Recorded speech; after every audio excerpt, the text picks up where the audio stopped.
I mean, I started my self-development journey about 15, 20 years ago, Hmm. and I went on this quest. And this was before it was cool. This was before it was like, the way it is now, self-development is on every Instagram, TikTok video, Yeah. right? But back in the day, that wasn't as celebrated or as sexy. But I went on this journey because I'm like, there's got to be more. There's got to be more to life.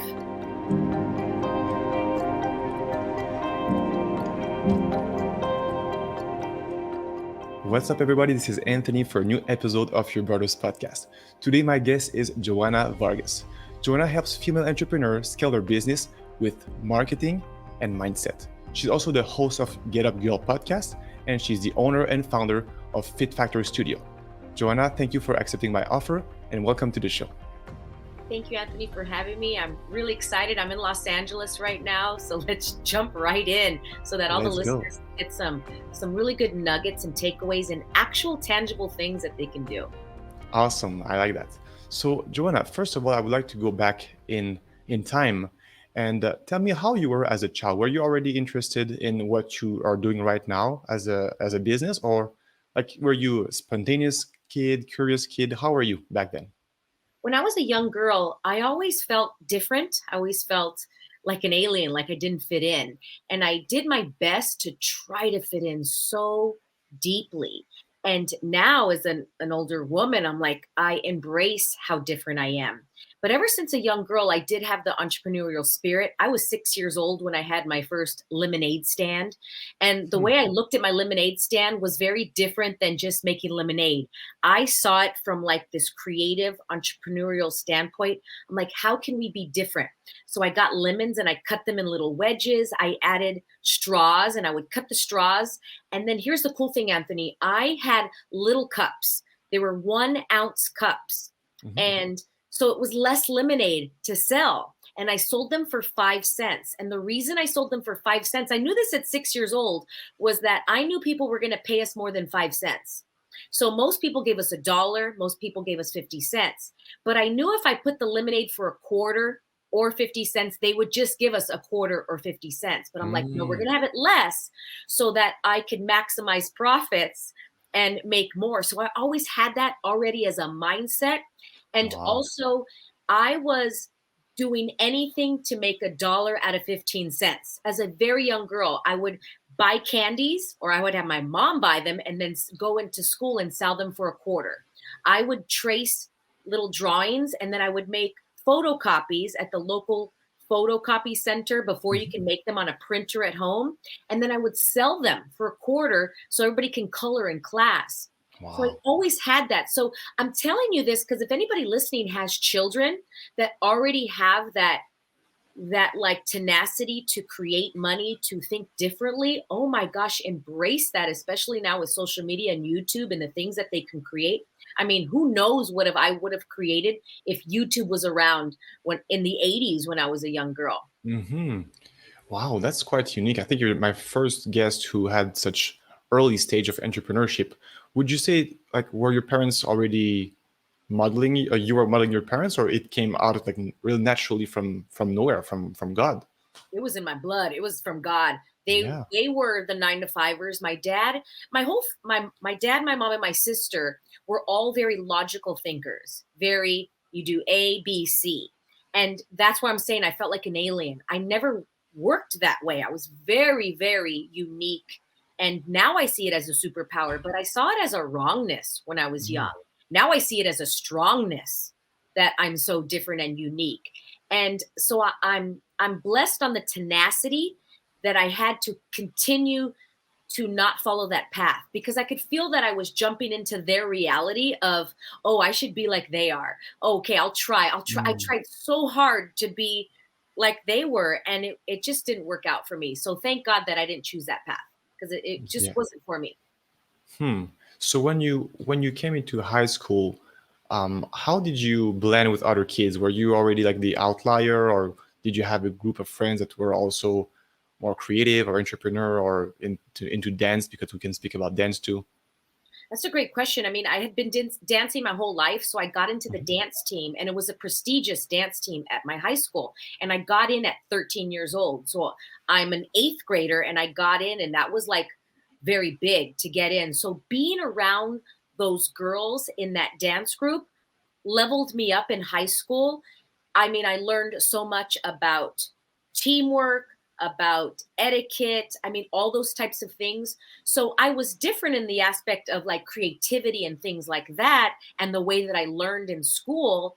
However, it also taught me how to get whatever was needed. For example, I knew I was really good at sales because I would get A's and B's, even though I was maybe not the most logical bookworm, but I knew how to Hmm. get A's and B's because I knew how to talk to my teachers. I knew how to do the Oh, extra credit. I knew how to do all that stuff. So again, just because I was not smart in their reality of like what smart is, I was smart in a different way.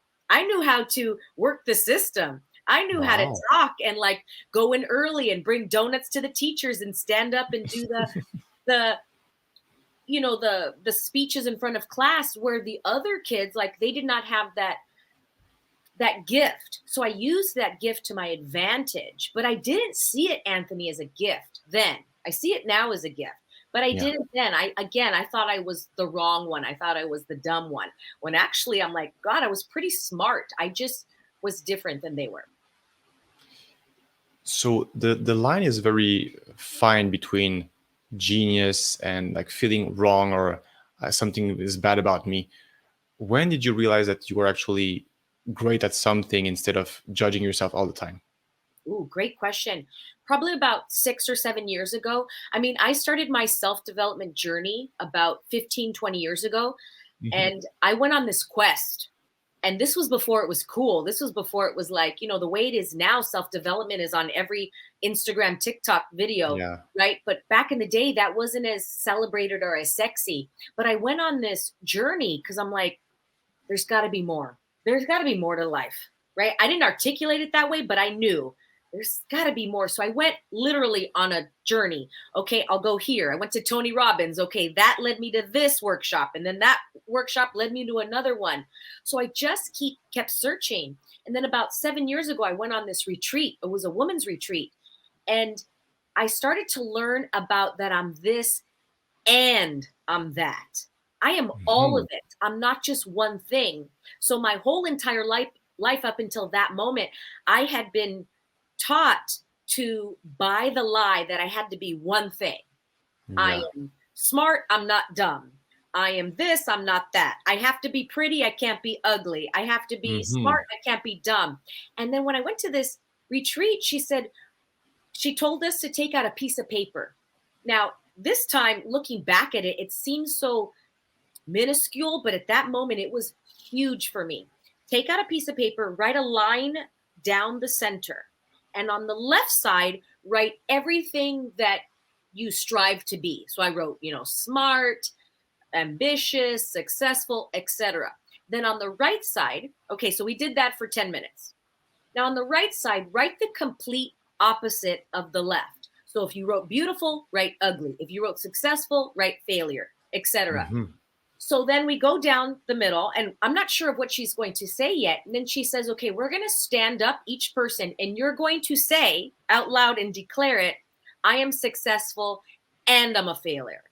I am beautiful and I'm ugly, right? And it hit me.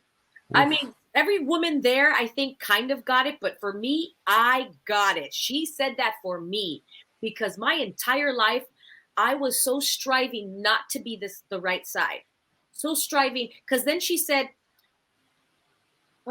something of like, nice or great, and then on the right, I put bitch, and I'm not sure if I could say that here if you're open, but You can say it. okay, cool. Because my whole life, Anthony, I did everything in my power to not be called a bitch or be Yeah. that word. It was like, nope, I had to fight to the death. I was taught that a true woman would fight and never be that. And then she asked Hmm. me, but do you ever choose to be a bitch? And I looked at her and I said, no. And then she looked at me and she laughed. She's like, Joanna, come on. You've never been a bitch. And then I started to laugh. I'm like, I Yeah. do. I'm a really good one. And then it became light. What's True is light, and what false is heavy. What's true Hmm. is light, what's false is heavy. So as soon as I started to laugh, I knew it was true, as in, like, who cares? The truth of, like, it was light. It was like, yeah, of course you could be a really good bitch, Joanna, and sometimes you could be a really great, nice person. You are both, and everything in between. I mean, it doesn't have to be so black and white. It could be gray, purple, green. And as soon as I got that, I released this need to have to be so nice and light. So now when somebody calls me a bitch or somebody says, "Oh, you're kind of being bitchy," I can laugh, Anthony, and go, "Yeah, Yes. you're right. Yeah, you're right." And I start laughing, and then they laugh, and it's done with. But in this reality, we are taught to fight to the death, fight for your honor. We have to get it right. And it's like, whoa. So when you ask me, when did this happen? It was about 7 years ago. At that moment, I started the new journey of knowing I am all of it, to get curious, ask questions, and I don't have to fight in order to be black or white. I am every single color in the crayon box. Joanna, I could not say that better. And my mentor, Dr. John DeMartini, was on the podcast yesterday.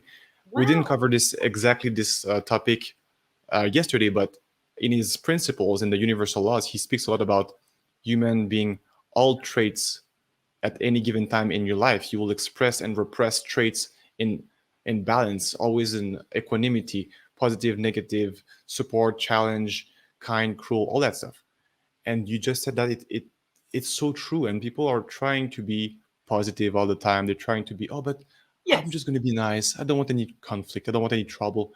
But the more they do that, the more they're in conflict with themselves, the more they're bitching about their own life, the more they're having troubles because they don't accept that everybody has those two sides inside. And every time you express that, it's because your values are either challenged or supported, and you will react in terms of your environment. So thank you for sharing that. It's very powerful, and people can, I hope, get at least one, like, hey, she's right. I can be a bitch sometimes. I can be a gentleman sometimes. I can be very angry sometimes. I can be very kind. And that's okay. We are all of it. And as soon as we know that, like, really know it, not believe it, that we just know it and be it, oh, such freedom. And so cool that you had Dr. DeMartini. That's awesome. That I also wanted to show, I have this like piece of paper, and I want you to think of, like, when we repel and when we um, fight and suppress or push something in a way, we actually put up a wall, and it looks like this. And a wall is a wall.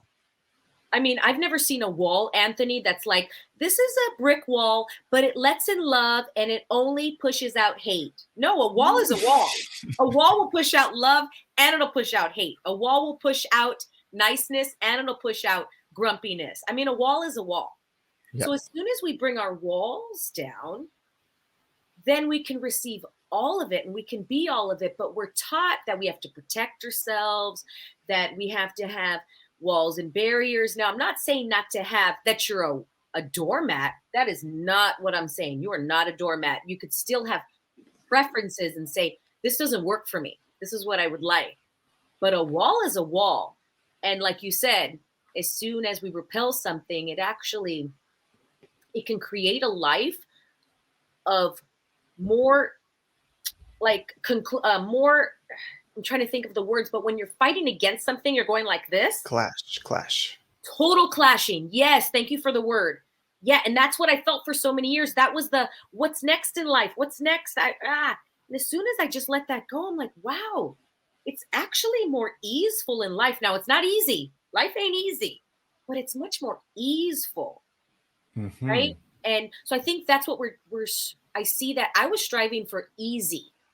And as soon as I go, oh, it's not going to be easy, but you're going to have more ease, Joanna. And then I was like, oh, okay, I could choose that. That's totally cool.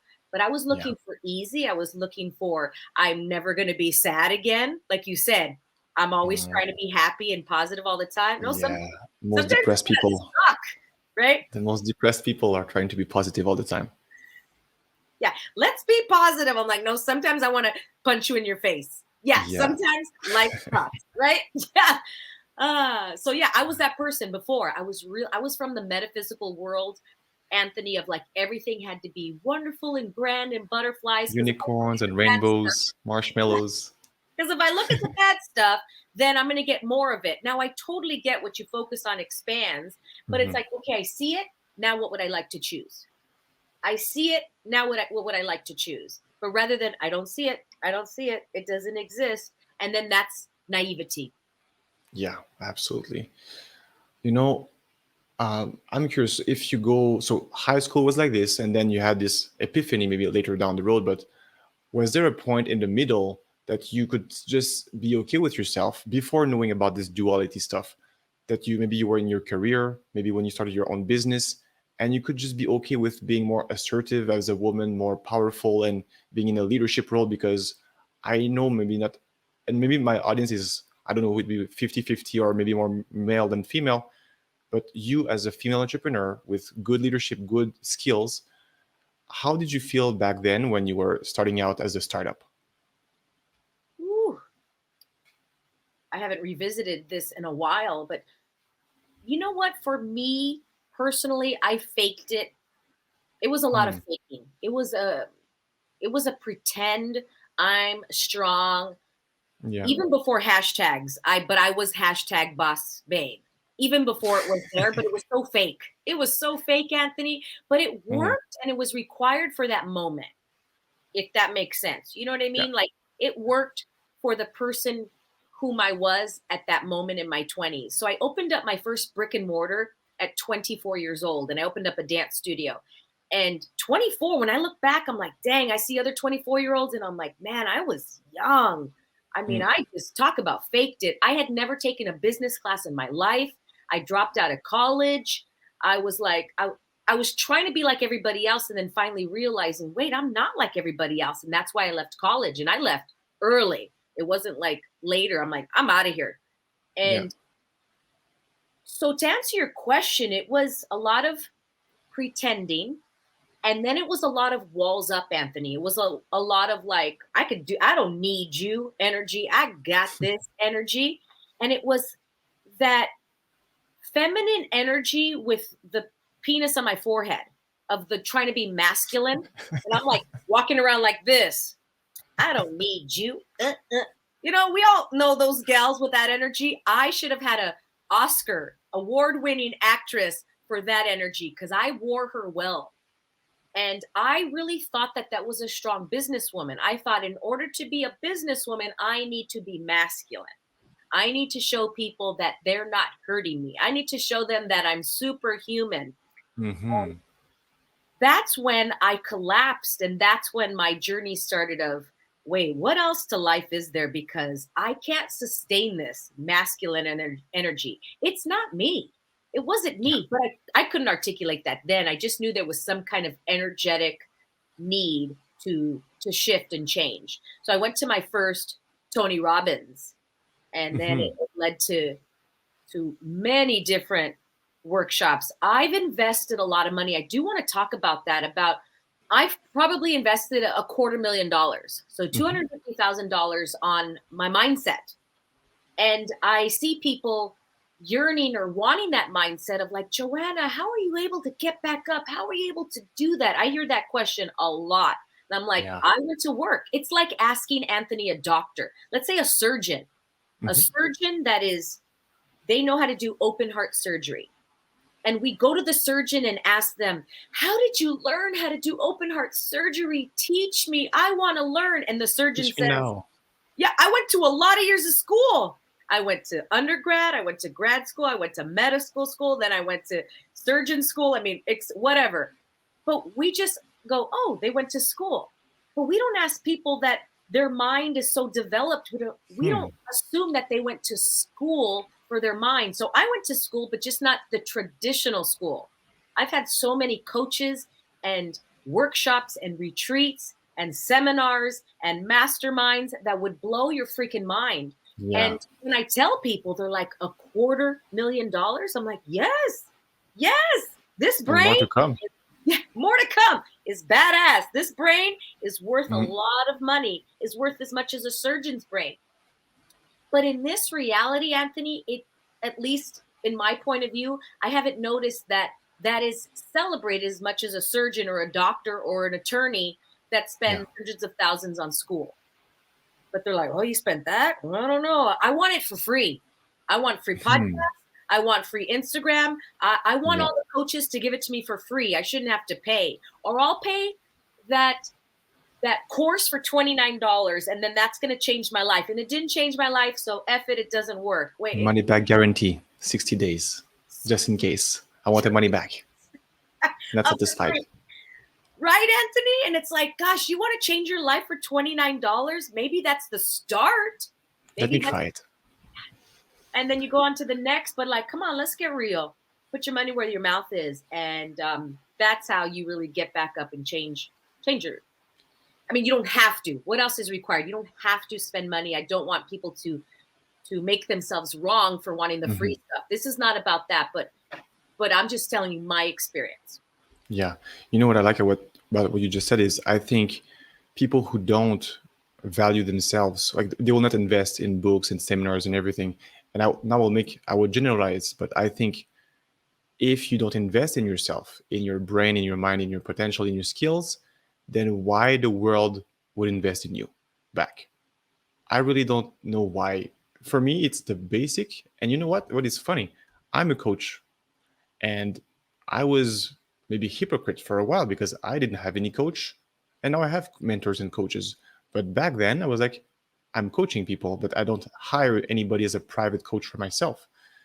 And once I realized, let me have a coach one-on-one and see how I feel and see how it is. And I'm grateful I had this decision because now I could feel even better how my clients are feeling with me. So people out there listening, don't be afraid to invest in yourself. If you think it's an it's not an expense. Your brain is the best ROI, return on investment, you can have. It will be with you for the rest of your life. People come, people go, money comes, money goes. But guess what? This is there until you die. Until you cannot breathe anymore, you still have this brain. So take care of it, invest in it, and you will reap the rewards. Well said, Anthony. I have this alarm that goes off on my phone every day, and it says, spend less, invest more. But it's just to remind me, like you said, this is an investment. So I'll ask, is this an investment or a cost? And some things are costs and they're fun, right? But I'm like, oh, this is an investment. And I do want to throw this out there. Gosh, I heard this a million times, and like, you get it when you get it, right? But it took me a little bit longer to kind of get it, Anthony. But I kept having like money issues. I would make a lot of money and then I would spend it, and then I would start all over again, and I would make a lot of money and then I would spend it. And I'm just like, where's my money going? And I would take all these money classes and courses and books, and nothing was shifting. And then I heard one time, it says, you don't have a money problem. It's that you have a receiving problem. And I'm like, oh, I couldn't receive the money. So then as soon as I had it, Anthony, I had to spend it because I couldn't receive.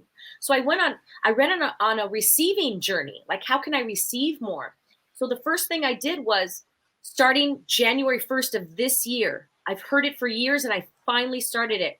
I put 10% money away of any dollar I get. So if you literally were to send me $10 in Venmo just for fun, I'm going to put $1 in this account. Anytime I get paid, I put 10%. Boom.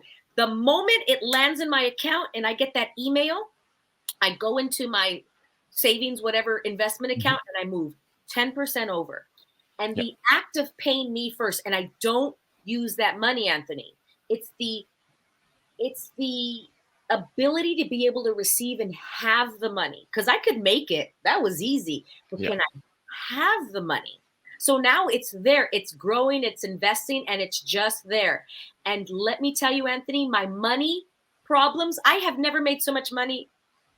I'm going to take this back. I have never profited so much money in a year. My revenue is lower, but my profit is higher because I'm paying myself more. And I'm still investing in myself, which is like another 10%. So then there's 20% right there, 10 and 10. Wow.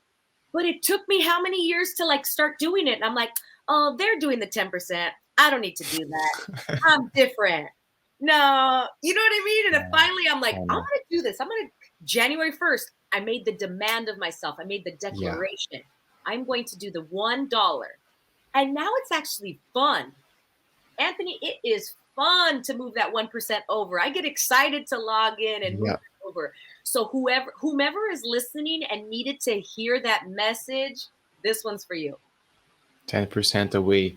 And what do you do if you get emotional about it? Because I think some people who are not maybe as advanced in business, let's say they're just starting out as a startup and things get tough or COVID happened. And how can you keep this? Now, maybe it's fresh for you, but I'm asking you anyway.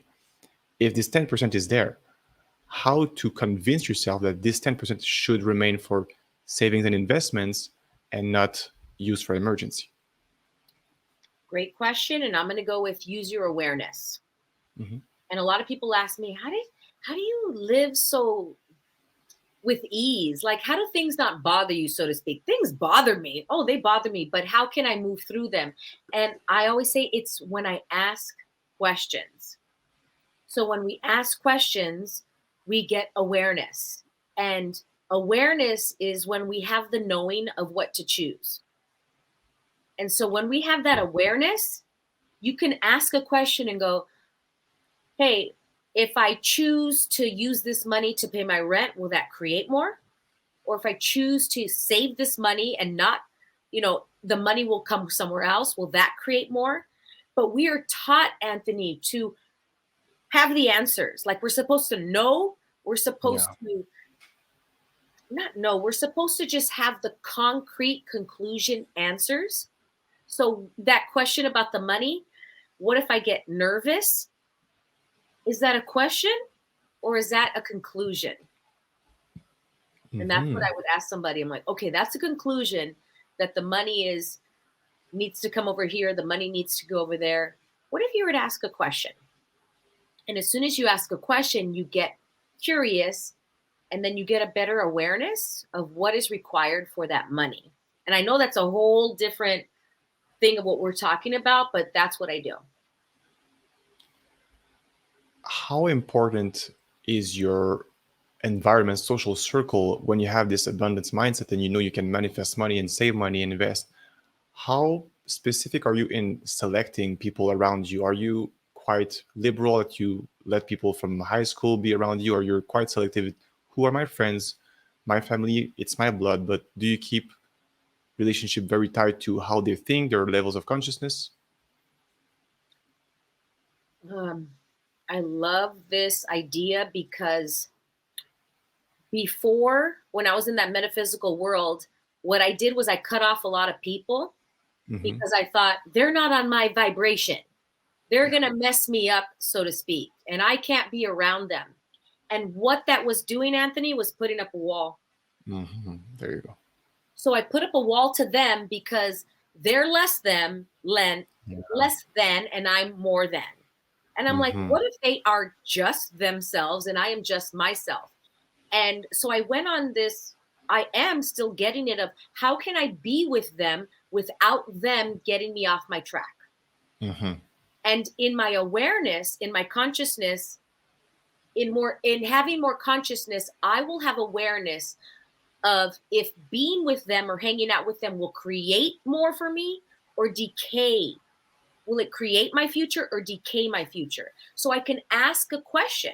So for example, let's say I have a friend that is not the most successful. When I'm around them, I don't feel too great. You know those people. And they text me and they say, hey, do you want to hang out on Friday? Rather than I go right away to this wall, Anthony, and go, I don't hang out with them. They're on a lower vibration. Like, because that's just, I mean, come on. Is that consciousness or is that just I'm better than you conclusion? Yeah. So I can ask a question. I could just go, okay, this is what I ask. I go, truth, if I hang out with this person, will it create my future? And I'll get an awareness. I'll get goosebumps. I'll just kind of get a knowing. Or Mm-hmm. I'll ask, okay, truth, if I don't hang out with this person, will this create my future or decay my future? And I'll just get an awareness. And then if it's no, don't hang out with them, I'll just text them. I'm busy, I can't, or whatever it is, right? Yeah. But if I go into conclusion, Anthony, with every single person of they're a yes, they're a no, it goes back to the same thing we were talking about, Anthony, on the piece of paper with the line in the middle. These people are good. These people are bad. These people are good. These people are bad. And that creates a wall with the people that may not you may not like hanging out with. Because Anthony, I've been in rooms with people that, let's just say, they're not as fun to be around. They're on a Mm-hmm. different vibration than I am. But I can learn a lot from them. They're a huge contribution. Like I'll have an aha and I'm like, whoa, it just being around them. So Anthony, if we automatically put this wall up and go, I'm not going to talk to that person, because what if hanging out with that person that Friday night when they text me, because I went out with that person, I met the love of my life at that restaurant that had nothing to do with that person. But my body awareness, God was saying, hang out with that person. Yeah. If the wall was down, then now if the wall's up, a wall is a wall. And I could have not met the love of my life by going to that restaurant with that friend. Now, we automatically assume that hanging out with that friend means that friend. No, what if it Mm-hmm. actually means you're going to meet the server that's going to invest in your next business that knows Mm-hmm. a famous person? I mean, I could go on and on with the possibilities. Yeah. You driving there, you could have, something could have happened in your car that you met somebody, etc. But do you see where I'm going with this, Anthony? Absolutely. We go right into conclusion of it has to be with that person. And I'm here to say it's a gazillion, million, trillion different other possibilities that that person can create for your life. I love that so much because the black and white mentality, if you use it for everything around you, if it's just yes or no, I really believe that you can block yourself from amazing opportunities. And you just said it right now. I came to Georgia, the country, 4 years ago.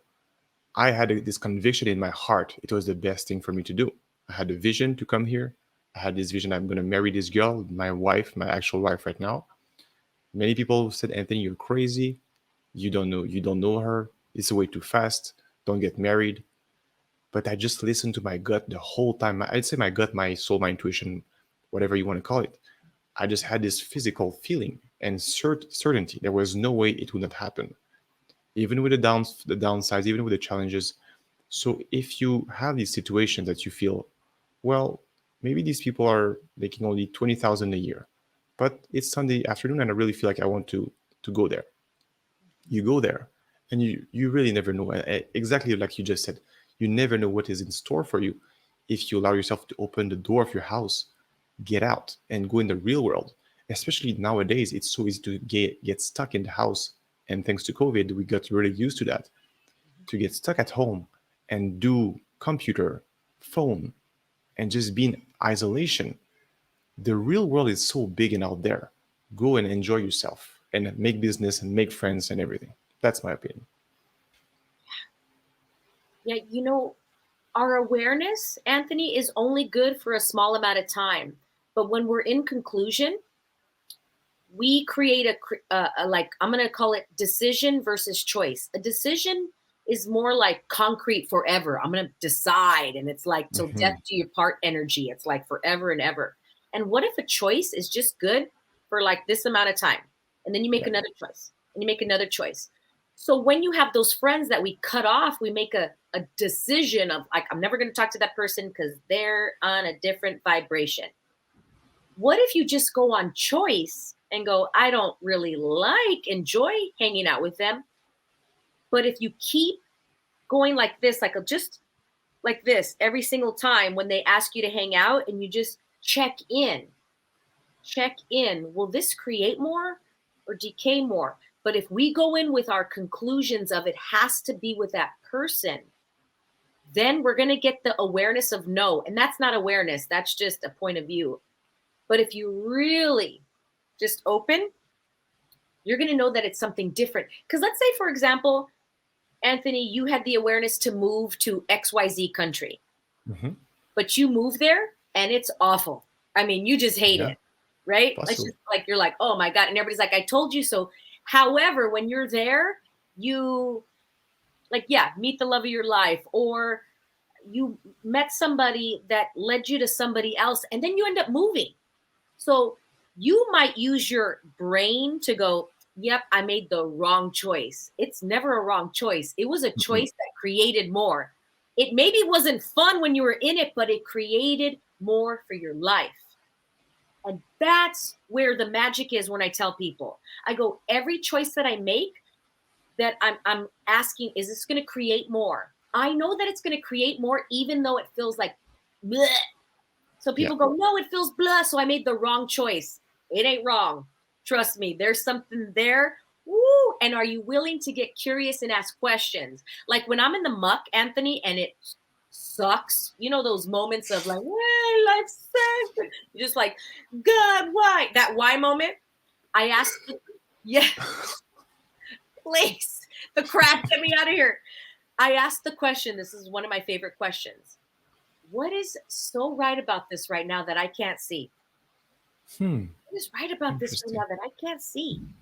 Because when we ask questions, we tell God, life, universe to show us the awareness. So when I say, what's right about this right now that I can't see?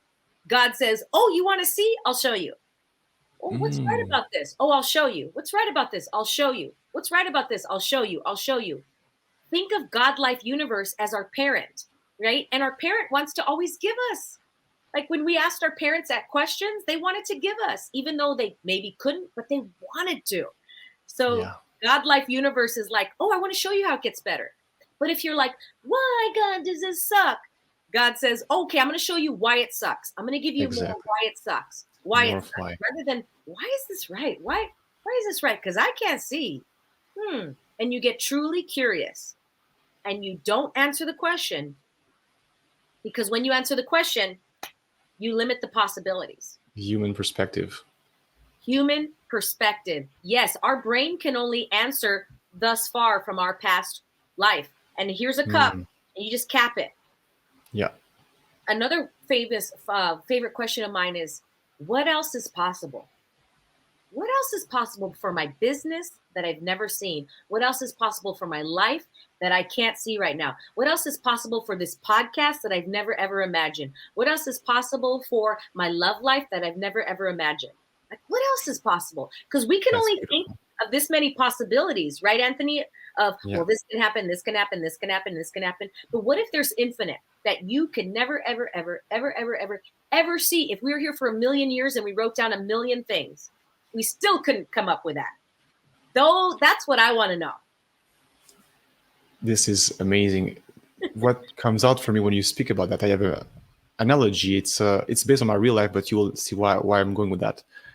So the universe is abundant. People agree with that. When you, for example, you're at the restaurant and you feel bad that you throw away some food, and I'm not gonna say that people in Africa are not dying from hunger. I don't want to. It's more, you'll see where I'm going. When I'm in the village, Georgian village, I see many beautiful trees with apples, pears, grapes, peaches, prunes, all kinds of fruits, amazing fruits. And all these fruits in season, they're growing and then they fall on the ground. And you know what? No human can possibly eat all these fruits. So when I go at the restaurant and I feel guilty, oh, I didn't finish my plate, for example, I remind myself this apple tree made another 6,000 apples rotting on the ground, feeding maybe the worms or the birds. And trust me, if you have this mentality like the universe is so abundant, there's limitless fruits for you in metaphor way, any fruits that you seek, then why would you get stuck on just this one apple, this one solution, this one possibility? So that's my connection with your idea. I think it's very relevant. And you know what? I'm 30 years old. I'm still working on myself every day. But to realize things around me, there's always more I can see. I can ask myself those powerful questions as you ask. Dr. DeMartini is asking the same powerful questions. How is whatever is happening today in my life helping me fulfill my values, my mission, my purpose? So it's bring you back into being a master of your own life and destiny instead of being a victim of your history. And he's saying that often. So Mm, yes, I love a question. Questions changed my life. Yeah, and as you're talking about the fruit, I'm like, yeah. Ooh, where else is there more fruit? I mean, yeah, that energy of curiosity. There's an energy. There's an energetic. thing to the curious muscle. And you know when you're curious, and you know when you're like, how does it get better? You know, that energy. And it's like, is that really a question? Or is that more of a statement? Like, that doesn't sound like a question. Like, come on, what's a real question? Like, oh, how does it get better than this? How does it get better? I ask it when it's great, and I ask it when it's horrible. Like, let's say you had the best sex of your life, and you ask, ooh, how does it get better than that? And life's like, oh, you want better? Okay. Right? And even when something's crappy, like, ooh, how does it get better than this? How does it get better? Oh, you want better? Okay. But we're taught to take what we get. Just be humble, take what you get, don't ask for more. And God's like, ask for more, please. I have plenty of fruit. Ask, ask, ask. All you need to do is ask. And we've heard that, like, ask and you shall be given. And if it's not working for you, I wonder, are you truly asking a question, or are you in conclusion? Because if you're truly asking a question in curiosity, with the curious, energetic field, you will receive some really cool stuff. But I know when I ask a question and I'm not a question. I'm not the energy of a question. I'm the energy of, you know, that. Hungry child. Yes. Cookies now. I want my candies, mama, now. And, yeah, you know when a kid says that and you're like, did you ask me for cookies, or are you telling me you want cookies? Yeah, that bothers me when a kid's like, I want cookies. I'm like, did you ask me? But if the child says, Joanna, can I have some cookies? Sure, sweetheart. I will give her 1,000,000 cookies. But if she's like, I want a cookie, I'm like, I ain't giving you no cookie. Right? It's the same thing. You think about it. Like, is that a question? Well, once you ask a question, then I'll give you as many cookies as you want, Joanna. And so. It's great. So you spoke about receptive mode, and this I get it, and people will understand, to be in the vibe to receive. But what about combining this with work? Because some people are stuck in the mentality of law of attraction, and we can go back to The Secret many years ago, and people were just praying, meditating to receive money on their head. I read the book 13 times. I watched the movies 26 times. Where is my $1 million? Please, God, show me my million. Yeah. Are you helping anybody in the world right now, or are you just praying on your butt? No, I just read the book and it's supposed to come to me. Yeah. Wait. Yeah. Okay, Anthony, I am at 3% of my. Can we? You keep talking, and I'm gonna grab my charger. Sure. Okay? Sure. Yeah. So people there, what we can speak about during this time, I can make a little song, maybe little editing of song. Guys, this is episode 32 already from my podcast. Thank you so much for all the support that you're giving me over the last few weeks. You know, I'm posting twice a week now on the podcast, and I have big goals for this podcast. I'm trying to invite more guests. So if you have any ideas who I can bring, if you know somebody who's very interesting, who has an entrepreneur life, who went through some hardships, I'm very open-minded to your suggestions. So you can send me an email at anthony.rivest@gmail.com. You can message me on LinkedIn, on Facebook, Instagram, because I really want to make this channel the most amazing channel possible for everybody out there. I want to be one of the great, with among the top names. And I'm not saying this in a braggy way, just I know it's possible. So I ask you for your help. If you have any ideas for any guests, let me know, and I'm going to invite them. And we continue to create amazing episodes year after year, because I ain't going nowhere. Joanna is back, and I danced a bit. It will not be edited. Back. We are so hot that my computer was just using too much battery. CPU. We were talking about law of attraction and working and not just praying. Okay. This is great, because when it comes to work, we tend to use our logical ABC brain, right? And so first, when I started business, I was in the logical. Let me try to get it right. And then I went so far to the other law of attraction's metaphysical world. I mean, I love Abraham Hicks. I saw Abraham twice in person. I mean, Abraham is my gal. And However, I went so far, Anthony, that I put those walls up of like, everything's possible. And I took it in a way, and now I can see it, Anthony. When I listen to Abraham, I see it in a different light. But when I was starting my journey with the law of attraction and asking questions and asking for what I would like, I took it in a way where I released my awareness. I released my intuition, and I went with, this is right, this is wrong.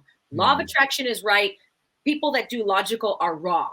And is that consciousness? I'm going to say no, like it doesn't ring true for me, right? So as Yeah. soon as I started to learn these new tools, I brought them together, so to speak. So when I'm in work, I use my awareness and I ask questions. Okay, so I'm going to bring you into something that's happening in my business right now, as of today, 1 hour ago. Right now, I am producing an event, and this event brings 5,000 people. It's a large event, and it's in 2 months. And I have been asking the question, Anthony, what else is possible for my business that I can't see right now? How can I be so freaking successful that it just bursts out of the seams? I keep asking this question. And then I got this email. And this email was from this vendor where they can help us in marketing. And it felt very light. When I got the email, my body lit up. It was like this. I don't even know what this company is. I emailed them back. Let's set up a time. Boom, boom, boom. I meet with this company. Everything felt so light. It was like, ooh, I kept getting the yes, the energetic yes. And I kept asking, okay, is this the company? Yes, I'm getting a yes. Okay, is this the company? Yes. Is this what I've been asking for? That's another question I've been asking, Anthony. Is this what I've been asking for? And I keep getting a yes. I keep getting a yes. Now, if anybody listening is like, what does Joanna mean when she says she's getting a yes? For me, it's an awareness. It's like my body. It's goosebumps. It's just like, I just know. And it's a muscle you build. You build this muscle because we all have it, but we were taught to turn it off. As young children, we were taught to turn off our intuition. We were taught to just know the answers and be a robot. And so now that I'm building the muscle, so to speak, I'm building the muscle of awareness. I just ask questions and I check in with my body, like goosebumps, yes, no, okay. So I keep getting a yes. I let my staff know, hey, we're going to change providers. And the staff got a little, oh, I'm scared. No, Joanna, it's not going to work. We've been doing it this way for so many years. I don't know, Joanna. Are you sure? It's 2 months out. That whole story, right? Yeah. And Anthony, I kept jumping in their universe. I kept jumping in like, oh, yeah, they're right. We shouldn't change 2 months in. That's conclusion. I jumped into what they were feeling. I was jumping into their thoughts, feelings, and emotions. And I'm like, wait, hold on. Universe, show me my reality. And I kept getting this company. This is my reality. This is how we're going to explode. The other company is a B+. They're great. But this company is going to take us to a whole new level. So then, Anthony, I know that right now I am having like a distraction of wanting to stay small. And the distraction is, this company is safe. We shouldn't move 2 months in. I don't know. And then my brain starts to go, oh, they're right. They're right. We shouldn't move. Contraction feeling versus expansion. Totally. Contraction of staying the same, of not getting bigger. And that's the distractor. It's like a little distractor guy going, stay over here, stay over here. You're not going to get bigger. And so the distractor is the lie. And the lie is, we should stay over here because it's 2 months in. The lie is 2 months is not long enough. Yeah. Blah, blah, blah. But God's like, I could do anything in 2 months. I could do this in 2 days.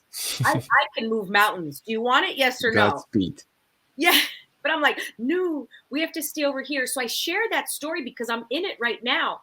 And I'm going to make the choice right after this call if we're going to go with this new company and go, Joanna, are you willing to make your staff a little bit nervous for making something that's going to be so impactful. We're going to explode. This business is going to explode with this company.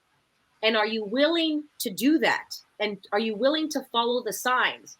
So Yeah. that's how I bring in the logical and, both realms into business and go, okay, I get it. She's saying this. Okay, I'm over here. And I keep following the awareness. And when I say awareness, it just means intuition, gut, Yeah. same thing. It's the same thing, right? And I'm here to tell you that we were taught that we don't know. We have to ask other people. We have to get advice. We have to do pros and cons. And I'm here to tell you, you're freaking smart. You know what you know for your life. So even though my staff is going, I don't know, I'm like, I know. My body is telling me, go, Joanna, this is it. Are you willing to be the leader for them when they're in fear, when they're in the distractor of fear? Your certainty will and should always exceed their doubt. If you are the lighthouse in the building, in the company, they will see your light, even if they're afraid, even if it's dark, and you're just this beam in the middle, like I know where I'm going. I know what I want. I know what you guys can do with me and together as a team, as a whole, as a family. And with that, anything is possible. But when they're stuck in their fears, what happens is everybody's in their little microcosm, little, oh, but me here, I cannot do this, I cannot do this. So everybody is separate. But when you come with your leadership as a leader, as a CEO, and you say, guys, we can do this together. And this new company will come to us and make a difference. Yes, it's a risk, but guess what? Biggest risk, biggest rewards. Very cliche, but very true. So I am writing that down because I'm going to use that. yeah. Oh, I'm going to actually say that to her. Yeah, that was the awareness I got too, Anthony. Thank you for saying that, because I'm like, okay, I got to shine brighter for my team. Yeah.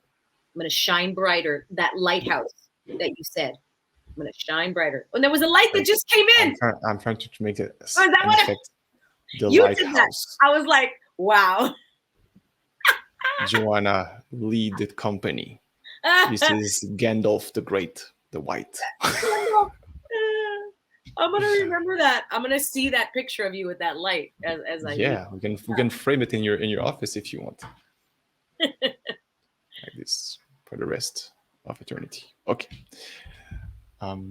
Next question. Time is going fast. Next question.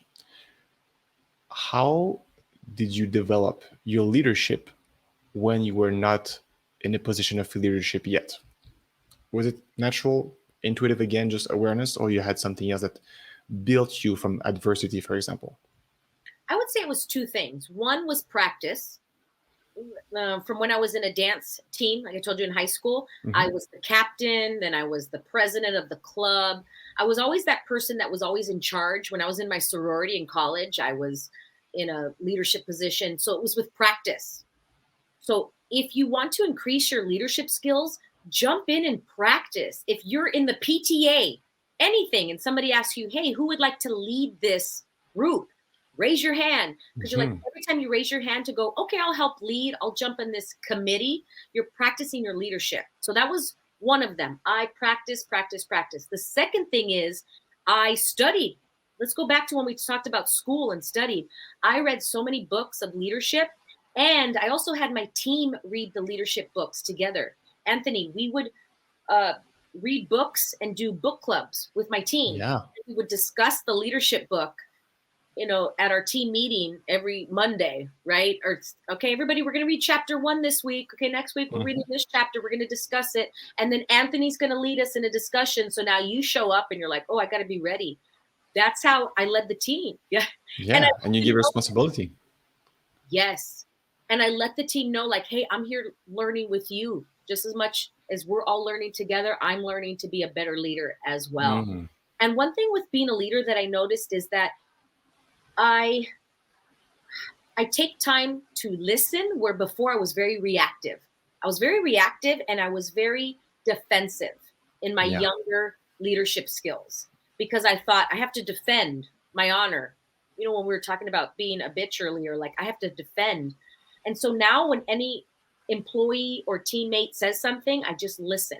And if I feel like I'm going to react, I take a moment. I go, don't respond to them right away. Don't respond to the text. Don't respond to the email. Take a moment, take an hour, take a day until I can clear my mind, because this is not mine.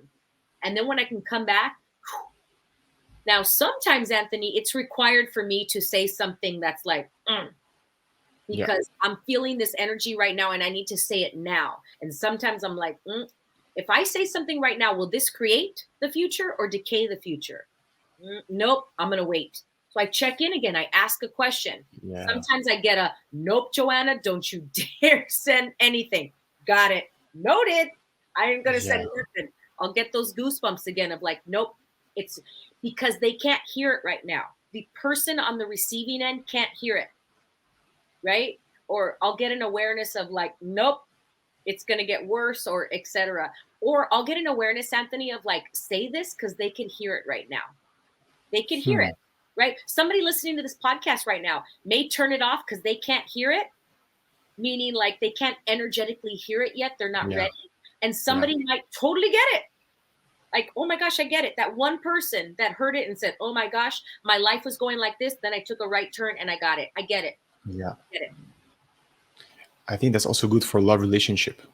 What you just said, like to be, because if, for example, you're my marriage, and if I try to force an idea at one specific moment, but if my wife is not receptive to receive it, then it's a waste of time, energy, everybody lose. But if you wait and you know when the time is right, then the door opens and everything is possible. It's not easy to do. It takes practice, really. And I'm only 3 years into my marriage. People have way more experience than me, 25 years, 30 years, but still the same communication is important. And you can feel when there's like no way there will be any solution. In this case, it's better to withdraw and do something else. Like I go for a walk, for example, because staying in the same room will not solve anything. Yes. Oh, touche to that, Anthony. Right? Mm-hmm. Oh, I tell my boyfriend, my partner all the time, I'm like, okay, I can't hear you right now. I'm not in a good place. Trust me. Give me an hour. Give me this. I need to take a bath. This is required right now. Even though his personality was like, let's talk about it right now. Okay, please give me. Yeah. Yeah. Are you like that? Yeah. I think men are like this, I think, in general. Yeah, let's solve it. What do you want? Let's solve it right now. I have solutions for you. I need a hug right now. And I'm like, I'm going to punch you. Get out of my face. And I'll go, babe, I love you. And I want to punch you. Please give me an hour. And then we come back. And then I apologize. And it's so cute. I'll apologize, Anthony. And I'll go, I'm sorry for being a bitch. I was totally choosing a bitch. And we laugh and we're done. It's so over. Because I was choosing cuckoo crazy. Yeah, it's okay. It's okay. Yeah. And then he's like, I love you. And it's over. It's like that fast. Right? Yeah. It's light beautiful. Truth. Yeah. False is heavy. And it was so light and so true. And it's like done. Yeah. Yeah, that's beautiful when you can connect with that and see the comedy in the tragedy. When something is like so like difficult or sudden, after all, it's like it was not such a big deal. And I always speak about this metaphor, like people who are the astronaut going to the moon with this overview effect, looking at the space, at the Earth. You can never see the human problems the same way if you're from above, high above there in the sky, in the space. How important is your flat tire when you're 20,000 kilometers away from Earth? Yeah. Or your boss said that you didn't do a good job on this presentation. It's not that important. You will be fine. The Earth continues to spin very, very fast around the sun, and you don't feel it. And gravity is holding you on this ground. It's crazy. Yeah. Your problems are not as big as you think. I like to do that, Anthony, when I meditate or just kind of do some visionary work. I'll sit there and I envision myself like looking up aerial view, like I'm above my house. I start there. Yeah. Then I go above my city and I look down. Then I go above my country. Then I go above the earth. Then I go above the universe. And I just keep looking down. I was like, oh, Joanna, you're so cute. That's it. Yeah. I love very helpful. Joanna, we're very close to the end now. My last question for you is, we go fast forward 5 years from now, it's 2027, and people go back at your episode in 2022. What do you want them to remember from your episode, from you as a person? A gold nugget, some wisdom that they can take away today and implement and have an amazing day, week, or even year. There is so much power and creation in asking a question, in the energy of curiosity. That's where magic lives. That's where magic is created, in endless possibilities of when we get curious and ask a real question, and do not answer it with your conclusions and your thoughts, because they're not yours, and just be open and willing to receive the awareness. And when the awareness pops, endless possibilities. And I would love for 1 to 100 people to take that with you, because when you get it, magic in asking a question. You got it. Magic questions, magic life, everybody.